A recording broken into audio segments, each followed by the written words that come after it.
সাগবাইথানি হাওয়ানগর panchayat chairman দিভিনি লগিওয়া তনাইরনি ইয়াগো চপরাव শাখা Kailashahar Gaurnagar panchayat সমিতিনি chairman Narayan Singh খবে খরগनै সবাই সুগ্রুপ জায়গা হাবানগ বহাইন পাজিমুনতি বেলাই তুমফ্লা লাইজা গৌরনগর ব্লক আমসাই পাজিমুঙ্গু সাইমানকা গৌরনগর ব্লকনি পঞ্চায়েত সমিতিনি হাবানগ তাংসাল চেয়ারম্যান নারায়ণ সিং তে ভাইস চেয়ারম্যান শিবশঙ্কর অধিকারী খবে গোলদারপুর গ্রাম পঞ্চায়েতনি চেয়ারম্যান হীরা সিনহা খবে কবনির সমিতিনি হাবানগ কক সালাই তংলাইমানি আফুনো কক হাপিয়া अंगलाई आसमसा तुंफ्ला लाइखा हाबनक सुग्रुप सबाय सुग्रुप लाइखा खराहुइ नायदि पार्टीमुंगति चेयरमैन नारायण सिंह तामसाखा पार्टीमुंगति दुगनाय भाइस चेयरमैन शिव शंकर अधिकारी शाखा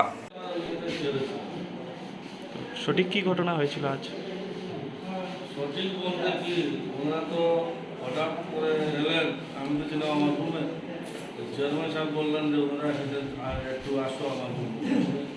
এলাম, এখানে বসলাম।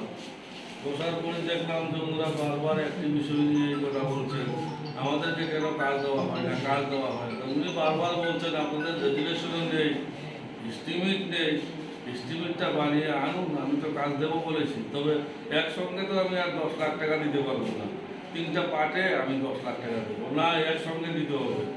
তো এই বলে যে প্রধান সঙ্গে সঙ্গে উঠেই মহিলা প্রধান হাত দিয়ে একটা আমাদের এটা হাতে নিয়েছেন, এটা দিয়ে গ্লাসটা প্রথম ভেঙেছেন, তারপর বাকি গ্লাসটা তুলে এইভাবে ফেলে দেওয়ার কারণে এখানে আমার সমিতির মেম্বার ছিল, অল্পের জন্য ওনার চোখটা রক্ষা পেয়েছে এবং আমরাও বলতে হতভম্ব হয়ে যাই যে আরে কী ব্যাপার, হঠাৎ করে কী হলো, একজন মহিলা এইভাবে উত্তেজিত হয়ে গেল, বলতে সাংঘাতিক ব্যাপার।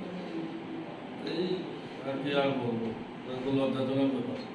দলীয় প্রধান এসে এভাবে আক্রমণ করে লজ্জা লাগছে। আর আমাদের আক্রমণ কিছু বাকিটা পাইনি, দেখবে কী করবে।